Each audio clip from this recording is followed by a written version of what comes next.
भगवता नारायणेन स्वयं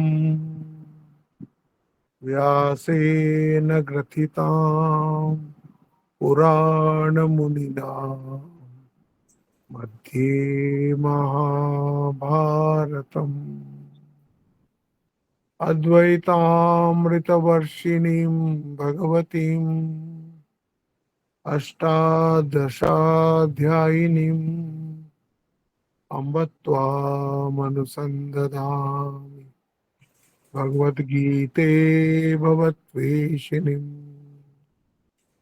वसुदेवसुतं देवं कंसचाणूरमर्दनं देवकी परमानन्दं कृष्णं वन्दे जगद्गुरुम्।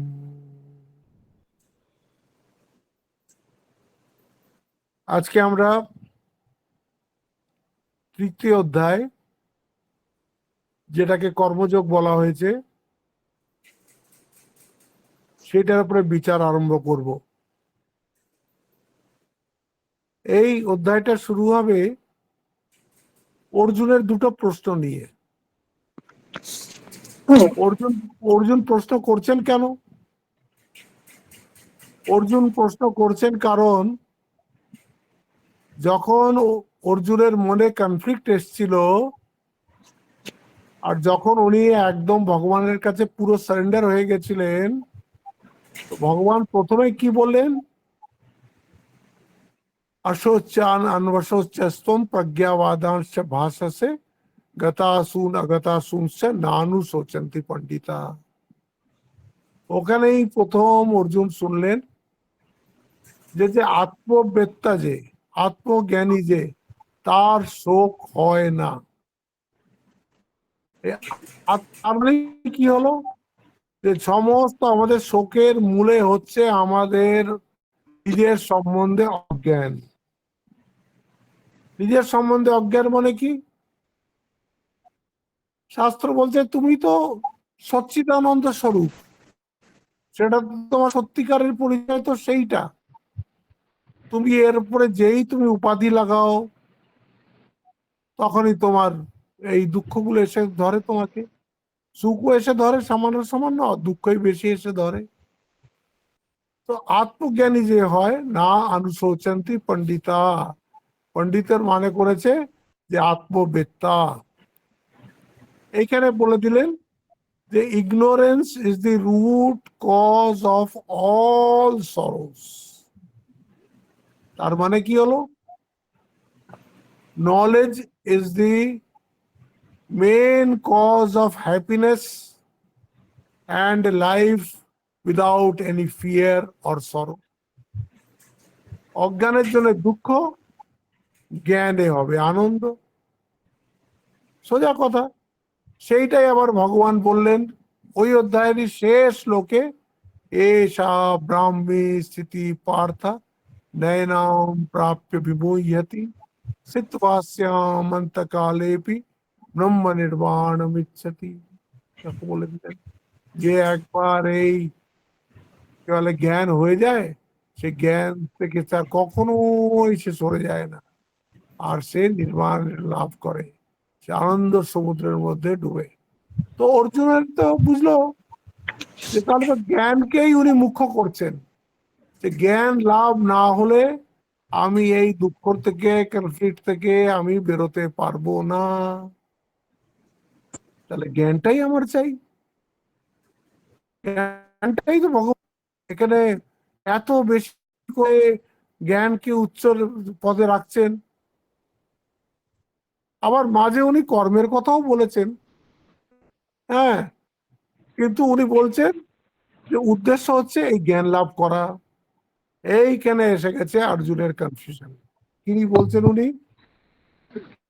প্রথম শ্লোকে বলছেন,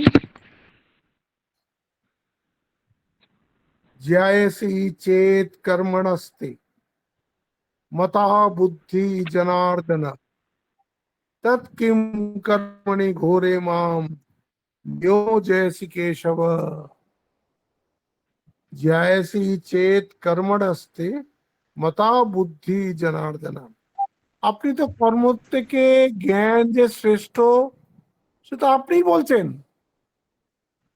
তাহলে আমাকে এই ভয়ঙ্কর যুদ্ধের মধ্যে তৎকিম কর্মণি ঘোরে মাম, এই ঘোর কর্মের মধ্যে নিয়োজে এসে কেশব আমাকে কেন লাগাচ্ছেন আপনি?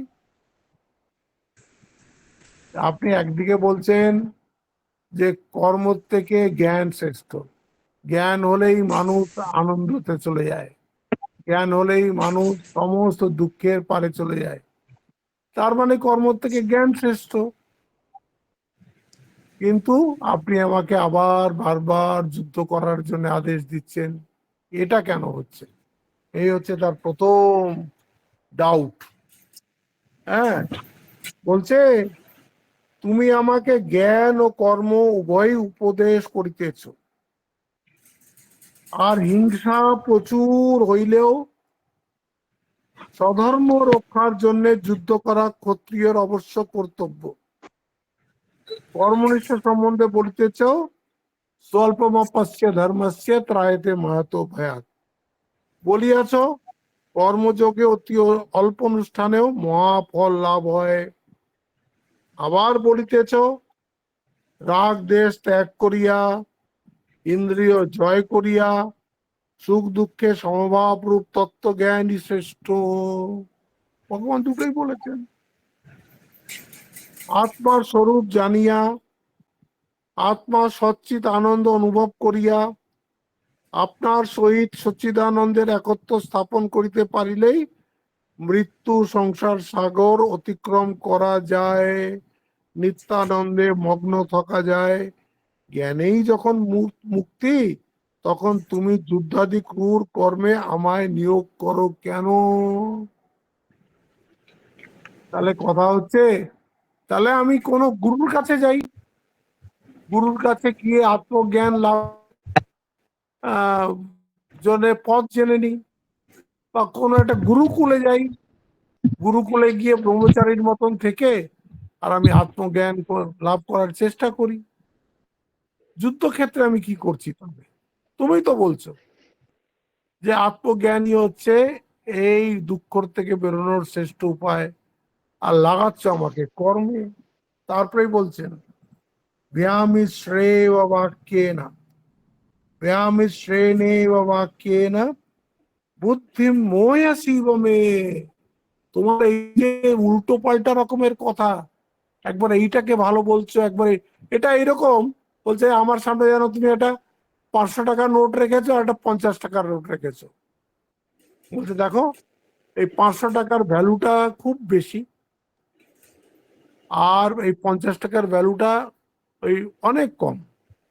10টা 50 টাকা মেলালে তবে একটা 500 টাকা হবে, তাও তুমি 50 টাকাটা নাও। এটা তো এইরকমই হয়ে গেল না, যে জ্ঞান আর কর্মের মধ্যে তুমি জ্ঞানকে শ্রেষ্ঠ বলছো আর আমাকে কর্ম করতে বলছো। 500 টাকাকে বড় বলছো আর আমাকে তুমি বলছো 50 টাকা নাও। তাই বলছেন ব্যায়াম শ্রেয় বাক্যেনা বুদ্ধি মোহসিব মে। এই যে তোমার এই যে ব্যায়াম শ্রেয়, এই যে দুরকম কথা তুমি বলছো, হ্যাঁ, কখনো জ্ঞানের অনুজ্ঞা, কোথাও কর্মের অনুজ্ঞা, এইরূপ সন্দেহ বাক্যে আমার বুদ্ধিকে যেন মুগ্ধ করিতেছ। ব্যায়ামী সেবা মানে হচ্ছে সন্দেহ বাক্য, তুই ক্লিয়ারলি বলছো না।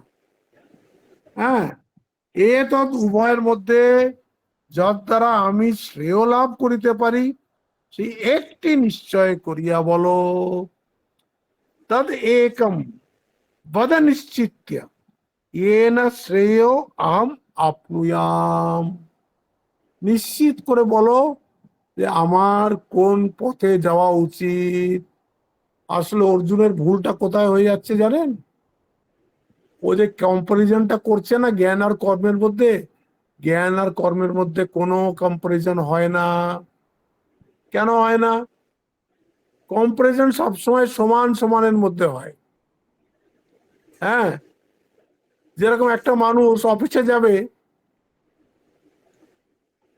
সে বলে 2 দুটো প্যান্টের মধ্যে চয়েস করতে পারে, বউকে জিজ্ঞেস করতে পারে আচ্ছা কোন প্যান্টটা পরি বলো তো, বউ বলে দেবে অমুক প্যান্টটা পরো। আর দুটো জামার মধ্যে কম্পারিজন করতে পারে, কোন জামাটা পরি বলো তো, আর এই জামাটা পরো। আর জামা আর প্যান্টের মধ্যে কম্পারিজন করতে বললে কি বলে, আচ্ছা বলো তো জামা পরি না প্যান্ট পরি, সে কম্পারিজন হয়?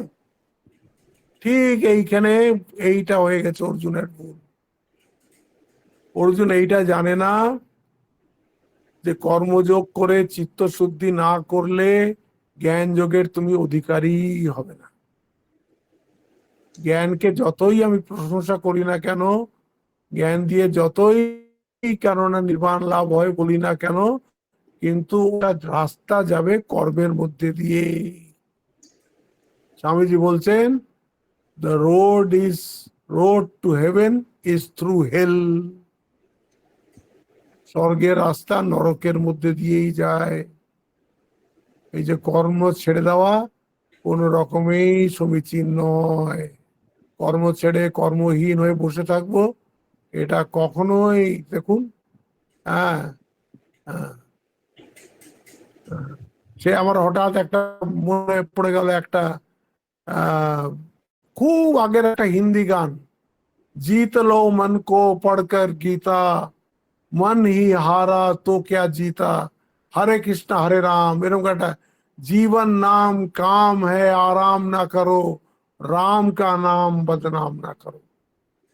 কোথাও অকর্মণ্যের কথা আমাদের শাস্ত্রে নেই, কোথাও চুপচাপ বসে থাকার কথা, জঙ্গলে থাকার কথা আমাদের শাস্ত্রে নেই। যারা করে তারা হিপোক্রাইটস, তাদের মনে এক আচরণে আরেক। যতক্ষণ মনের মধ্যে আমাদের সংসার রয়েছে, আমাদের যতক্ষণ অজ্ঞান বুদ্ধি রয়েছে, ততক্ষণ আমাদেরকে কর্ম করতেই হবে। এই জন্যই স্বামীজি এই যে রামকৃষ্ণ মঠ মিশনের স্থাপন করে গেছিলেন, এই সাধু ব্রহ্মচারীকে এত সব কাজে লাগিয়ে দিয়ে গেছেন, তার পেছনে কারণ ওই একটাই, স্রেফ ধ্যান করে, স্রেফ জ্ঞানের উপরে কেউ টাইম পাস করতে পারে না, কেউ পারে না। একটা ওর ঘটনা মনে পড়ছে, আমরা যখন জয়েন করেছি তখন একজন জয়েন করেছিল কনখলে, পরে ওর সাথে আমাদের দেখা হতো, ছেড়ে দিয়ে চলে আসার পরে আমাদের সাথে দেখা হতো। তখন আমরা জয়রামবাটিতে আছি, ওই জয়রামবাটি কাছেকারই ছেলে, কিন্তু চলে গেছিল কনখলে জয়েন করতে। কনখলে তো বিরাট হাসপাতাল, বিরাট কর্মযোগ্য, ওকে লাগিয়ে দিয়েছে কর্মে। তখন ও ভাবছে যে কোথায় আমি সাধু হতে এলাম, আর কোথায় আমাকে দেখো এরা একেবারে এই রুগীর সেবাতে লাগিয়ে দিয়েছে। সে মহন্তকে গিয়ে বলছে যে আমি তো এখানে সাধু হতে এসেছিলাম, জব ধ্যান করে ভগবান লাভ করার জন্য এসেছিলাম, আপনি তো আমাকে একদম ঘোর কর্মের মধ্যে লাগিয়ে দিয়েছেন, এটার জন্য তো আমি আসিনি। বিচক্ষণ ছিলেন সেই অধ্যক্ষ মহারাজ, সে বললেন ঠিক আছে তুমি জব ধ্যান করবে তো যাও, ঘরে বসে জব ধ্যান করো, তোমার দরজায় ঠিক সময় সকালের টিফিন, দুপুরের খাওয়া, বিকেলের চা, রাত্রের খাওয়া সব পৌঁছে যাবে, ঘর থেকে তুমি কিন্তু বেরোতে পারবে না, করো যত ইচ্ছে জব ধ্যান করার তুমি করো। সে খুব খুশি, চলে গেছে ঘরের মধ্যে, একদিন আর 1.5 দিন থাকতে পেরেছে। তারপরে মহন্ত মহারাজ দেখছেন যে সে এই বাইরে ঘোরাঘুরি ঘোরাঘুরি করছে, তোমার তো সঙ্গে কন্ডিশন ছিল যে ঘর থেকে তুমি বেরোতে পারবে না, তুমি বেরিয়ে এসছো, যাও বাড়ি চলে যাও। বাড়ি পাঠিয়ে দিল, সঙ্গে সঙ্গে সঙ্গে সঙ্গে বাড়ি পাঠিয়ে দিল। মা বলেছেন, মাকে যখন এই কাজের সম্বন্ধে বলা হয়েছে তখন বলছেন নরেন যা ঠিক করে যা করে গেছে এইটাই ঠিক, যারা এখানে থাকবে তাদেরকে এইসব মেনে চলতে হবে, আর না হলে তুমি অন্য রাস্তা দেখো। পরিষ্কার কথায়, কোনো রকম অ্যাম্বিগুইটি নেই মায়ের কথায়। বলছে নরেন যে এই মঠ মিশন স্থাপন করে গেছে, যা নিয়মাবলী করে গেছে, যা কাজকর্মের এই যে প্রথা চালিয়ে গেছে, যে এখানে থাকতে পারবে সে থাকুক, না হয়তো সে অন্য পথ দেখুক। সবাই মায়ের ছেলে, তো মা কিন্তু পরিষ্কার বলে দিলেন। এই জন্যে এইখানে অর্জুন বুঝতে পারছে না যে জ্ঞানের পথটা, জ্ঞানের অবস্থাটা কর্মের মধ্যে দিয়েই যায়, কর্ম তোমাকে করতেই হবে। এখানে বলছে তোমাদের এরকম মনে হলো কেন যে আমি উল্টো পাল্টা কথা বলছি, তোমার এরকম মনে হলো কেন? তখন অর্জুন বলছেন, এই যে আপনি কর্মের সম্বন্ধে বললেন, कर्मण्येवाधिकारस्ते মা ফলে সুখদাচন, হ্যাঁ, মা কর্ম ফল হেতুর্ভু মাতে সংঘস্ত কর্মণি বললেন। তারপরে আবার আপনি জ্ঞানের কথা বললেন, ত্রৈগুণ্য বিষয়া বেদা নিস্তায় গুণ্য ভবার্জুনা নির্দ্বন্দ্ব নিত্য সত্ত্বস্ত নির্যোগ ক্ষেমাত্মবান। দুরকম কথাই বললেন। হ্যাঁ, এইরকম, এই হচ্ছে। তো কোনটা আমার জন্য কোনটা ঠিক আপনি নিশ্চিত করে আমাকে বলুন। এইখান থেকে তৃতীয় অধ্যায় কর্মযোগ, এই অর্জুনের দুটো প্রশ্নর পর শুরু হচ্ছে। এইবার ভগবান বলবেন, এই যে ভগবান বলবেন, এই অধ্যায়ের শেষে গিয়ে আবার একটা খুব ভালো প্রশ্ন করবে অর্জুন। হ্যাঁ, শেষের দিকে সেই প্রশ্নের উত্তর তখন হবে। আজকে আমরা শুরু করছি এই শ্রীকৃষ্ণ কর্মযোগ সম্বন্ধে কি বলছেন। এই প্রথম শ্লোকটা ভেরি ইম্পর্টেন্ট, মানে যেখানে ভগবান বলা শুরু করছেন, তার মানে তৃতীয় অধ্যায়ের 3 নম্বর শ্লোক। এটা ভেরি ভেরি ইম্পর্টেন্ট। কি বলছেন? লোকেস্মিন দ্বিবিধান নিষ্ঠা পুরা প্रोक्ता मया नघ, ज्ञान योगेन सांख्यानाम कर्म योगेन योगिनाम। দেখছেন, পুরা प्रोक्ता मया नघ। হে অনঘ, হে নিষ্পাপ অর্জুন, আমি একদম সৃষ্টির প্রাককালে, দেখছেন, এরপরেই অর্জুনের মনে এই সংশয় আসবে, এ তো আমার বয়সী কৃষ্ণ, এ বলছে সৃষ্টির প্রাককালে। তো সৃষ্টির প্রাককালেও ইনি ছিলেন নাকি? তো বলছে আমি একদম সৃষ্টির প্রাককালেই বলে দিয়েছি, এই লোকে আত্মকল্যাণের জন্য দুটোই পথ আছে। লোকে অস্মিন দুবিধা নিষ্ঠা, দুটো নিষ্ঠা আছে, দুটোই মানুষ সাধন করবে। জ্ঞান যোগে না সাংখ্যানাম, কর্ম যোগে না যোগিনাম। সাংখ্যানাম মানে হচ্ছে ওই জ্ঞান যোগ। জ্ঞান যোগ মানে হচ্ছে তুমি যখন একদম আত্মবিচারের মধ্যে একদম ডুবে গেছো। সে কে ডুবতে পারে?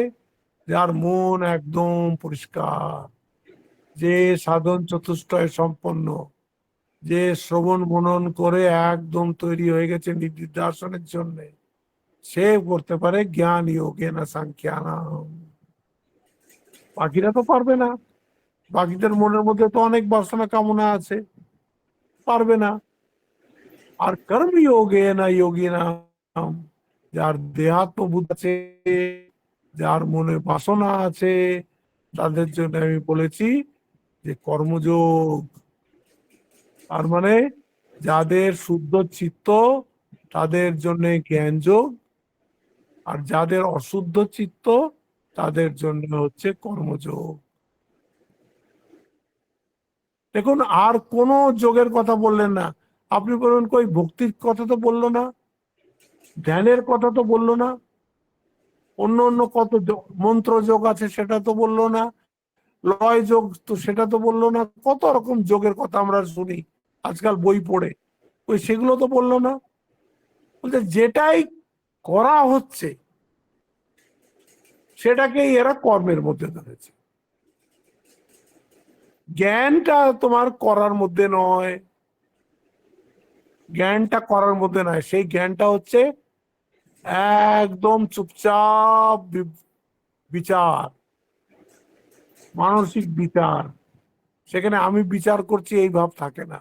সে অনেক আগেকার খেলা, অনেক আগেকার খেলা। সমস্ত মানুষের জন্য, যারা কিছু নিজের উন্নতির জন্য যে কোনোই সাধন করুক না কেন, হ্যাঁ, সে যদি গানও গায় নিজের উন্নতির জন্য, সেটা গায়ন যোগ হয়ে যাবে। কেউ তবলা বাজায়, তবলা যোগ হয়ে যাবে, সেই দিয়ে ঈশ্বরের সঙ্গে সম্বন্ধ বানাবে। এই জন্য বলছে লোকেস্মিন দ্বিবিধা নিষ্ঠা পুরা প্রোক্তা ময়া নগ জ্ঞান যোগেন সাংখ্যানাম কর্ম যোগেন যোগিনাম। একদম সৃষ্টির প্রাককালে এই এইটাই যখন আপনি যখন ভাগবতে এসে যাবেন, তখন ওরা ওই জ্ঞানের জায়গায় বলে দেবে ভক্তি। কেন ভক্তি বলছে, জ্ঞান না বলে? এটাকে তো বলছে শ্রীমৎ ভগবত গীতা সু উপনিষদ সু। এটা উপনিষদেরই সুর যেন গীতাতে ভাসছে। কিন্তু এটার অধিকারী হওয়ার জন্য ভক্তির দরকার। ভগবান ভক্তির কথা পরে বলবেন, কিন্তু এইখানে এইটা ধরতে হবে, আমরা যদি ভক্তিও করি, সেই ভক্তিটাকেও আমাকে কর্মের মধ্যেই ইনক্লুড করে নিতে হবে। জ্ঞান যোগে না সাংখ্যানাম কর্ম যোগে না যোগিনাম।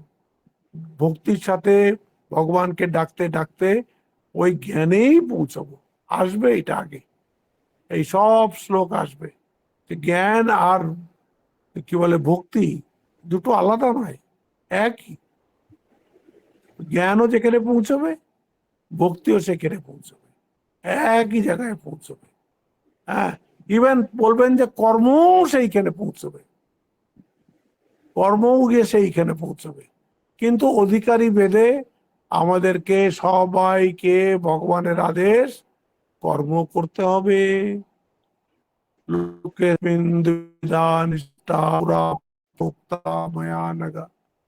জ্ঞান যোগে না সাংখ্যানাম কর্ম যোগে না যোগিনাম। তারপরেই বলছেন न कर्मणाम अनारंभात नैष्कर्म्यम पुरुषोस्तुते न च संन्यासनादेव সিদ্ধিম সমধিগচ্ছতি। কেন এই শ্লোকটা এখানে বললেন কেন ভগবান? অর্জুন তো সব ছেড়ে ছুড়ে ধ্যান লাগাতে চায়, কর্ম ত্যাগ করতে চায়। এই যুদ্ধরূপ কর্ম না করে সে গিয়ে চুপচাপ জঙ্গলে গিয়ে ধ্যান লাগাতে চায়। বলছে কর্ম ত্যাগ করে, না কর্মণা অনারম্ভাত, কর্মকে তুমি আরম্ভই করলে না, তারপরে তুমি কর্মকে হ্যাঁ, না কর্মণাম অনারম্ভাত নৈষ্কর্ম্যম পুরুষস্নুতে, তুমি কর্মই শুরু করলে না, তুমি নৈষ্কর্ম চাইছো। আত্মধ্যান করার মানে কি? নৈষ্কর্ম। সেখানে সে জেনে গেছে যে সে শরীর নয়, সে মন নয়। আমাদের তো শরীর মন দিয়েই কাজ হয়, সেখানে তার সেই দুটোই দরকার নেই। সেই লোকটা হচ্ছে কর্মত্যাগ হয়ে গেছে। না কর্মণাম অনারম্ভাত নৈষ্কর্ম্যম পুরুষোস্নুতে না চ সন্ন্যাসনাদেব। কর্মত্যাগ করে দিলেই, সন্ন্যাস মানে হচ্ছে কর্মত্যাগ করে দিলেই সিদ্ধিম সমধিগচ্ছতি, কেউ সিদ্ধিকে প্রাপ্ত হয় না। এই কর্মযোগের টেম্পো বাড়াচ্ছেন। হ্যাঁ, আগে বললেন যে আমি দেখো সৃষ্টির পুরাকালে বলে দিয়েছি যে আত্মা যেটা বন্ধনের মধ্যে আছে, বা যেটা যেটা নিজেকে বন্ধনের মধ্যে মনে করছে, আত্মার তো কোনো বন্ধন নেই, আত্মার যে বন্ধনের মধ্যে মনে করছে, এটার থেকে যে বার হওয়ার সাধন সেটা দুটো, কর্মযোগে না যোগিনাম জ্ঞান যোগে না সাংখ্যানাম। হ্যাঁ, তাহলে বললো তাই যদি দুটোই যদি হয়, তাহলে আমি সাংখ্যযোগেই যাই, সাংখ্যযোগেই চলে যাই। আমি আমি আর কর্মযোগ টোগ করবো না। অর্জুনের তো শুধু মাথার মধ্যে বুদ্ধি হচ্ছে কি করে যুদ্ধটাকে এড়ানো যায়, যুদ্ধ কি করে না করতে হয়। ভগবান বলেই দিলেন न कर्मणामनारंभात् नैष्कर्म्यम पुरुषोश्नुते न च संन्यासनादेव সিদ্ধিম সবধি গচ্ছতি। পুরুষ কর্মানুষ্ঠান না করিয়া কর্মশূন্যতা রূপ জ্ঞান নিষ্ঠা লাভ করিতে পারে না। দেখুন, এবং কর্ম ত্যাগ রূপ সন্ন্যাস লইলেই জ্ঞান যোগ নিষ্ঠা রূপ সিদ্ধি প্রাপ্ত হয় না। এইটা বুঝে নিতে হবে, এটা খুব ভালো করে বুঝে নিতে হবে যে কর্ম না করে তুমি সিদ্ধি প্রাপ্ত করবে। হ্যাঁ, সেই স্বামীজি একবার যাচ্ছেন হিমালয়ের মধ্যে দিয়ে, একটা মানুষ সেই কম্বল টম্বল জড়িয়ে সাধু, তখন তো হিমালয় অন্যরকম ছিল, কোথায় লোকজন ছিল, আর খুব ঠান্ডা, চতুর্দিকে বরফ, সে কম্বল টম্বল জড়িয়ে সে নাক ডাকছে বসে বসে। ওনার সাথে ছিলেন আমাদের এই গুপ্ত মহারাজ, সদানন্দ মহারাজ। বলে, দে শালাকে উঠিয়ে দে, কাঁধে লাঙ্গল চালিয়ে, লাঙ্গল লাগিয়ে দিয়ে ওর কাঁধে। বুঝতে পারছেন, এরা সব কর্ম ছেড়ে সংসার ছেড়ে পালিয়ে এইখানে ধম্ম ধম্ম করছে। কথামৃতে আছে না, হাজার হাজার টাকা দেনা আছে, এই জন্যে সব মা, এই কি বলে, স্ত্রী ছেলে পেলেদের শ্বশুর বাড়ি পাঠিয়ে দিয়ে, আর সে বউ মালা জপছে ঠাকুরের বারান্দায় বসে। তারপরে হাজার মা খবর পাঠিয়েছে যে ওকে বলো বাড়ি চলে আসতে, বাড়িতে অনেক সমস্যা আছে। ঠাকুর বলছেন, ওরে, তুই যদি তোর স্ত্রী পুত্রদের না দেখিস, তবে কি তোর পাশের বাড়ির লোকেরা এসে দেখবে নাকি? তোর ডিউটি, তোকে কিছু না কিছু করতে হবে। তুই যা, গ্রামে যা, গিয়ে ওদের ব্যবস্থা করে। ঠাকুরের মতন পরমহংসের সন্ন্যাসী, সেখানে উনি পছন্দ করছেন না একটা লোক বসে বসে মালা ঘোরাবে। মালা ঘোরানোটা একটা ব্যালেন্স জীবনের মধ্যে ভালো, যে জীবনে কর্ম আছে, জ্ঞানও আছে, ভক্তিও আছে, ধ্যানও আছে, এরম যদি একটা জীবন হয় খুব ভালো। কিন্তু এই যে পালিয়ে সে সংসারের প্রবলেম গুলোকে অ্যাভয়েড করে আর এরকম করে সাধু সেজে বসে থাকা, ওটা গীতাও অনুমোদন করছে না, স্বামীজিও অনুমোদন করেননি, ঠাকুরও অনুমোদন করেননি। হ্যাঁ, এই হচ্ছে ব্যাপার, এখানে বলে দিলেন। হ্যাঁ,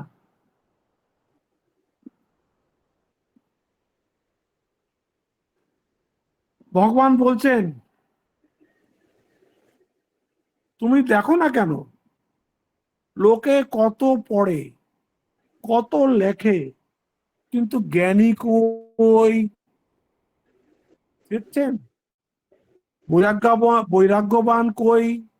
দেখো না, লোকে কোন শাস্ত্র, লোকে কোন শাস্ত্র কথা না জানে, যখন কাউকেও পায়, পায়, তখন কত উপদেশ দিয়া থাকে। দেহ কিছু নয়, জগৎটা স্বপ্ন, মায়া মাত্র, সংসার অনিত্য, আমি আত্মা, আমার সুখ দুঃখ আদি ব্যাধি জরা মরণ কিছুই নাই, আমি নিত্য মুক্ত স্বভাববান। এই জ্ঞানের উপদেশ সবাই করে, কিন্তু এ সমস্তই মৌখিক। আমার কোনো আসক্তি নেই, অনাসক্ত হইয়া সংসার করি, এ কথা অনেকেই বলে, কিন্তু আসক্তি ভিন্ন, কর্তৃত্ব অভিমান ভিন্ন, হয় কর্তৃত্ব অভিমান ভিন্ন হয় না। কর্তৃত্ব অভিমান ভিন্ন, দেহ সম্বন্ধে কোন প্রকার যত্ন থাকাই অসম্ভব। শরীর আছে, তুমি যতক্ষণ তোমার শরীরকে শরীর বলে মনে করছো, শরীরকে খুব সাজিয়ে গুজিয়ে রাখছো, ততক্ষণ তোমাকে, তোমার মুখে ওইসব কথা সাজে না, ওইসব কথা সাজে না। তুমি শরীরটাকেই তো মেন বলে মনে করে বসে আছো, সে আছে না, বিবেক চূড়ামণিতে একটা শ্লোক আছে,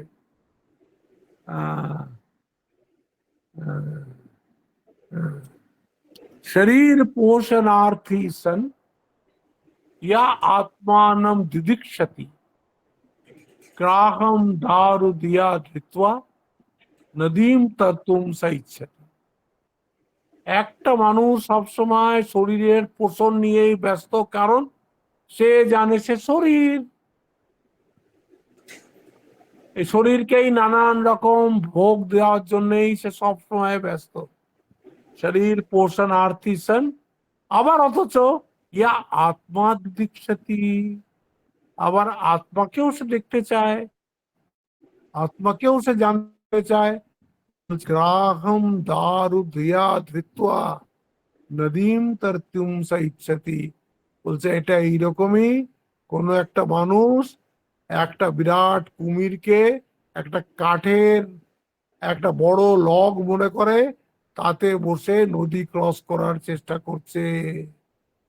এই লকটায় বসে, এই লকটায় আমি ভেসে থেকে চলে যাব। বলছে শরীরকেও তুমি আমি মনে করছো, আবার আত্মাকেও তুমি জানতে চাইছো, এই দুটো একসাথে হবে না। তাই জন্য বলছেন যে একটু প্রতিবাদ সইতে পারে না, কথার ভয়ে গায়ে ব্যাকুল হও, অনাসক্ত কোথায় বলো। তাই বলিতেছি, শাস্ত্রীয় কর্ম যারা না করিয়াছেন তাদের জ্ঞানে অধিকার নাই। পুস্তক পড়িয়া যে জ্ঞান হয় তা অসুর দিকেরও ছিল। আমরা তো পুরাণে পড়ি, সব অসুরের তো কত জ্ঞান, কত তপস্যা করেছে, চেয়েছে কি আমি যেন না মরি, আমি যেন অমর হয়ে যাই, আমি যেন হাজার হাজার বছর রাজত্ব করি, এই দেখুন এইসব চেয়েছে। কিন্তু পুস্তকের জ্ঞান লইয়াও তাদের অসুরত্ব গেল না। ইহারাও যোগাদি করিত, কিন্তু বিনা বৈরাগ্যে যোগ অভ্যাস করো, অসুরত্ব বাড়িয়া যাইবে। যোগের একটা প্রভাব তো আছেই, অসুরত্ব বেড়ে যাবে। সৌম্য জ্ঞানের উদয় হইবে না। শাস্ত্রীয় কর্ম করো। শাস্ত্রীয় কর্মের মধ্যে কি বলছে? যজ্ঞ, দান, তপস্যা, এগুলো হচ্ছে শাস্ত্রীয় কর্ম। যজ্ঞ, দান, তপস্যা, এই তিনটি প্রধান কর্ম। যার যেমন সে সেই অনুসারে যজ্ঞ করুক ঈশ্বর প্রীতির জন্যে। জপযজ্ঞ যজ্ঞের মধ্যে শ্রেষ্ঠ। মনে করিয়ে দিই, যারা নাম লিখিয়েছে জপযজ্ঞের আর নতুন নাম লেখা হবে না, কিন্তু যারা নাম লিখিয়েছেন তাদের 8 তারিখে আরতির পর সন্ধেবেলা জপ করার জন্য আহ্বান করছি। বলছে দেখো, যজ্ঞের মধ্যে জপযজ্ঞ শ্রেষ্ঠ। যে সর্বদা জপ করিতে করিতে ঈশ্বরের প্রসন্নতা ভিক্ষা করে তার শীঘ্রই চিত্তশুদ্ধি হয়। কলিযুগে দান ও বড় সহজ উপায়। যে যা প্রার্থনা করিবে তাহাকে তৎক্ষণাৎ অবিচারে দান করিও, আমার প্রসন্নতার উপরে লক্ষ্য রাখিয়া। মনে করো তোমার একখানি বই শীত বস্ত্র নাই, যদি কোনো শীতার্থ তোমার নিকট ওই শীত বস্ত্র খানি চায় তৎক্ষণাৎ তাহা দান করো, ইহাতে আমি অতিশয় প্রসন্ন হইব। ইহাও জানিও এইরূপ দান অভ্যাস করে আমি তাকে কোনো ক্লেশে রাখি না। তপস্যা দ্বারাও চিত্ত শুদ্ধি করিতে হইবে। শারীরিক তপ, যেমন দেব, দ্বিজ, গুরু ইত্যাদিকে প্রণাম, হস্তপদাদি দ্বারা কাহাকেও পীড়া না দেওয়া, শৌচ, ব্রহ্মচর্য, এই সব বলছেন। এই বাংময় তপ আছে, এগুলোর আমি এখানে বেশি বলছি না, কারণ এগুলো আবার 17 অধ্যায় আসবে। এই 3 প্রকারের তপ, 3 প্রকারের যজ্ঞ, এসব আসবে। কিন্তু এখানে মোট কথা হচ্ছে যে শ্লোকটা কি ছিল? না কর্মণা মনারম্ভাত নৈষ্কর্ম্যম পুরুষো স্নুতে न च सन्न्यासनादेव सिद्धिं समधिगच्छति।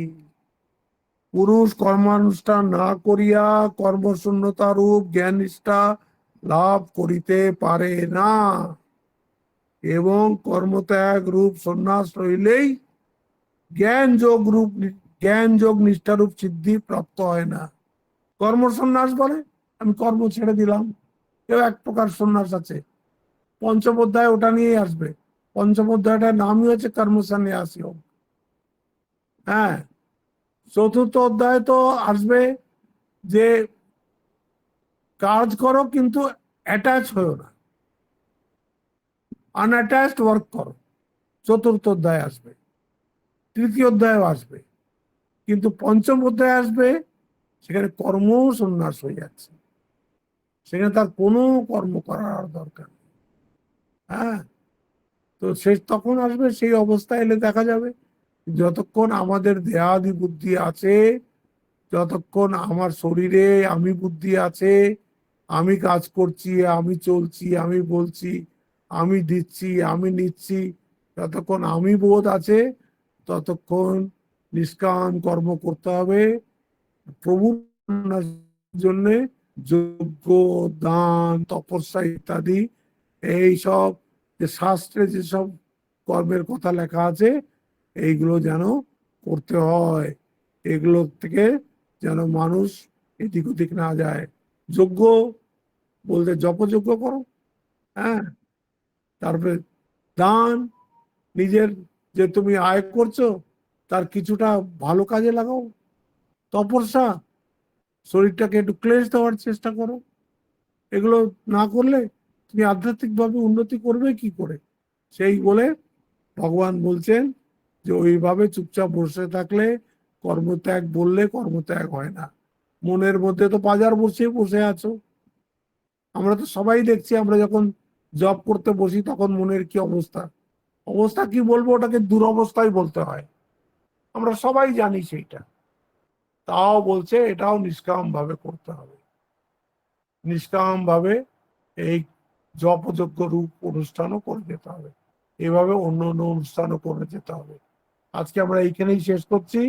পরের সোমবার আবার আমরা এই কর্মযোগের 4 নম্বর শ্লোক থেকে নিয়ে নেই কশ্চিৎ ক্ষণমপি জাতু তিষ্ঠতি কর্মকৃৎ কার্যে কর্ম সর্ব প্রকৃতি জয় গুণাই। এখান থেকে আবার আমরা এই কর্মযোগের উপরে বিচার আরম্ভ করব। আজ এই অবধি থাকলো। ओम शांति शांति शांति। हरि ओम तत्सत। श्री राम कृष्णार्पणमस्तु।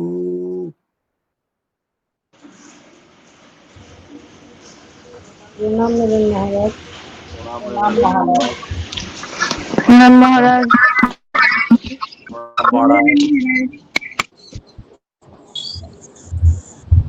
प्रणाम महाराज।